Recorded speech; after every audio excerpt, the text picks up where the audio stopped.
നമസ്കാരം. വേലേന്തിയവനോടും വില്ലേന്തിയവനോടും കളിക്കാൻ പോകരുതെന്ന് പഴയ കളരി ആശാന്മാർ പറയും. വേലേന്തിയവനോട് കളിക്കാൻ പോയവരുടെ അനുഭവമാണ് ഇപ്പോൾ ഞാൻ നിങ്ങളുടെ മുമ്പിൽ അവതരിപ്പിക്കുവാൻ പോകുന്നത്. വില്ലേന്തിയവനോട് കളിച്ചവൻ്റെ അനുഭവം കേരളത്തിൻ്റെ കാര്യം പറഞ്ഞപ്പോൾ ഞാൻ പറഞ്ഞിരുന്നു. തിരഞ്ഞെടുപ്പിൽ എന്തായാലും കാരണബോധത്തെ കേരള ജനത പടിയിറക്കി വിട്ട് കഴിഞ്ഞു. അത്തരത്തിലുള്ളൊരു പ്രതികരണം തന്നെയാണ് തിരുപ്പുറംകുന്றம் മുതലായിട്ടുള്ള ഹിന്ദുക്കളുടെ പരിപാവനമായിട്ടുള്ള അമ്പലങ്ങളിലും ആരാധനാലയങ്ങളിലും അടിച്ചമർത്തലുകൾ നടപ്പാക്കിയ ജിഹാദികളെ പ്രീണിപ്പിക്കുവാൻ ശ്രമിച്ച് SDPIയുമായി സഖ്യത്തിലായി തിരഞ്ഞെടുപ്പിനെ നേരിട്ട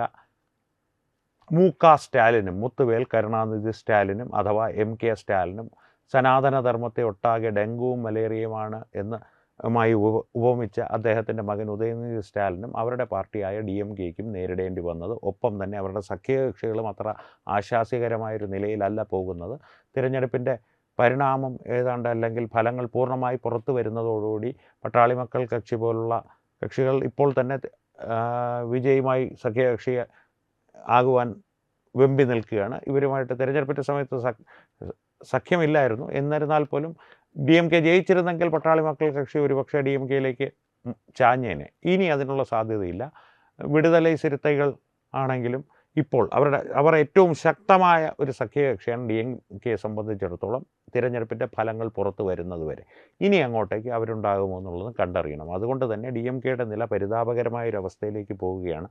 പിണറായി വിജയൻ ഏത് തരത്തിലാണോ അദ്ദേഹത്തിൻ്റെ നേതൃത്വത്തിലുള്ള പാർട്ടി കമ്മ്യൂണിസ്റ്റ് പാർട്ടിയുടെ പരാജയം അർഹിച്ചിരുന്നത്, ചോദിച്ചു വാങ്ങിയത്, അതിൻ്റെ എല്ലാം 10 മടങ്ങ് അർഹതയും ചോദിച്ചു വാങ്ങലും സ്റ്റാലിൻ്റെ ഭാഗത്തുമുണ്ട്. സ്റ്റാലിനും ഈ പരാജയത്തിന് അർഹനാണ്. പ്രത്യേകിച്ച് എടുത്തു പറയാം, കുളത്തൂർ നിയോജകമണ്ഡലത്തിൽ സ്റ്റാലിൻ അവസാനത്തെ കണക്കുകൾ പരിശോധിക്കുമ്പോൾ, കുറച്ച് മുമ്പ് പരിശോധിക്കുമ്പോൾ ഏതാണ്ട് 7000 വോട്ടുകൾക്ക് തൊട്ടടുത്ത തമിഴക വെട്രിക്കഴകത്തിൻ്റെ എതിർ സ്ഥാനാർത്ഥിയുടെ പിന്നിലാണ്.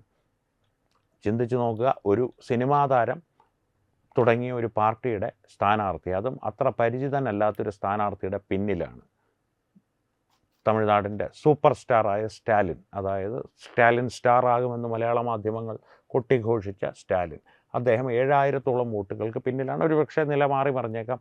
ഉദയനിധി സ്റ്റാലിനും ഒരു ഘട്ടത്തിൽ ചേപ്പാക്കം നിയോജക മണ്ഡലത്തിൽ പിന്നിലായിരുന്നു. ഇപ്പോൾ ഒരല്പം മുന്നേറ്റം അദ്ദേഹത്തിൻ്റെ ഭാഗത്തു നിന്നുണ്ടായിട്ടുണ്ട്.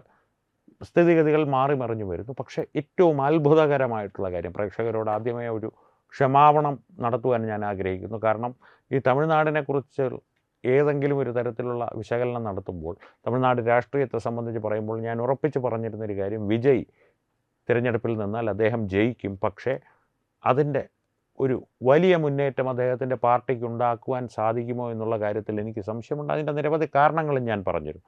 പക്ഷേ ആ കണക്കുകൂട്ടലുകളെ എല്ലാം തെറ്റിച്ച്, എൻ്റെ മാത്രമല്ല എക്സിറ്റ് പോളുകളുടെ കണക്കുകൂട്ടലുകളെ എല്ലാം തെറ്റിച്ച് ഫലത്തിൽ ഇപ്പോൾ തമിഴ്നാട്ടിലെ ഏറ്റവും വലിയ ഒറ്റക്കക്ഷിയായി ഏതാണ്ട് 109ഓളം സീറ്റുകളിൽ തമിഴക വെട്രിക്കഴകം, തമിഴ് സിനിമാ നടൻ വിജയുടെ നേതൃത്വത്തിലുള്ള തമിഴക വെട്രിക്കഴകം മുന്നിട്ട് നിൽക്കുകയാണ്. ഒരുപക്ഷേ എന്നല്ല, ഇപ്പോഴത്തെ സ്ഥിതിഗതികൾ ഏതാണ്ട് പൂർണ്ണമായി തന്നെ ഇനി അതിൽ വലിയ മാറ്റങ്ങളൊന്നും ഉണ്ടാകേണ്ട കാര്യമില്ല.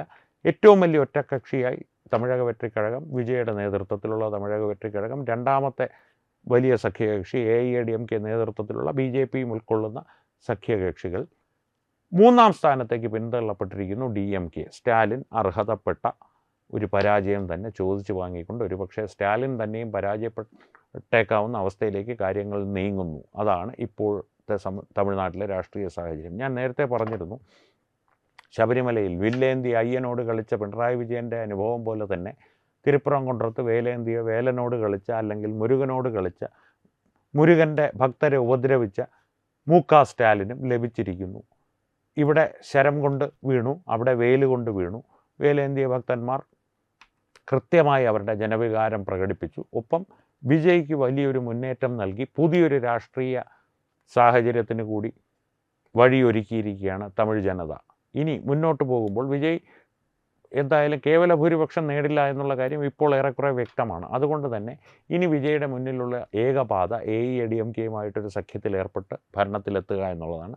AIADMKയ്ക്ക് വാശിയെല്ലാം ഉപേക്ഷിച്ച് ഏറ്റവും വലിയ ഒറ്റകക്ഷിയായ വിജയുടെ തമിഴക വെട്രിക്കഴകത്തിൻ്റെ നേതാവായ വിജയ് മുഖ്യമന്ത്രിയാകട്ടെ എന്ന് സമ്മതിക്കേണ്ടി വരും. എടപ്പാടി പളനിസ്വാമിക്ക് ഉൾപ്പെടെ BJPയുടെ തീരുമാനങ്ങളും ഇതിൽ പ്രസക്തമാകും. BJPയും 1-2 സീറ്റുകളിൽ മുന്നിട്ട് നിൽക്കുന്നുണ്ട് തമിഴ്നാട്ടിൽ, നാഗർകോവിൽ പ്രത്യേകിച്ച്.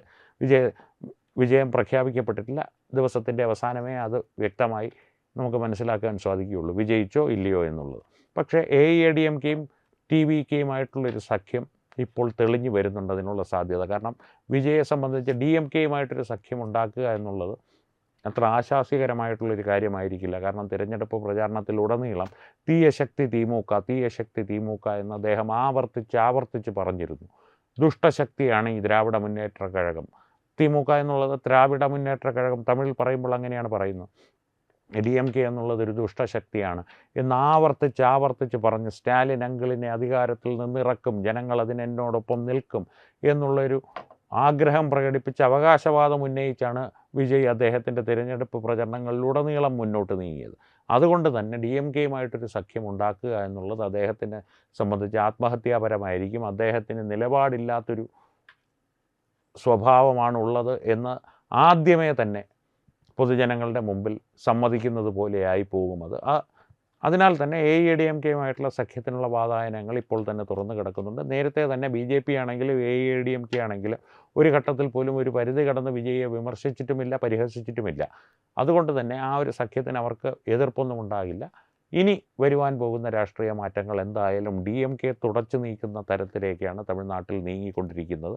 അടിസ്ഥാനപരമായിട്ട് തമിഴ്നാട്ടിലെ സനാതനധർമ്മത്തിനെതിരാണ് എല്ലാവരും എന്നൊക്കെ പറഞ്ഞ് വീമ്പിളക്കി നടന്നിരുന്നവർക്ക് കൃത്യമായിട്ട് മുരുക ഭക്തർ നൽകിയൊരു മറുപടി കൂടിയാണ് DMKയുടെ സ്വപ്നത്തിൽ പോലും അവർ ചിന്തിക്കാത്തത്ര തരത്തിലുള്ള പതനവും പരാജയവും.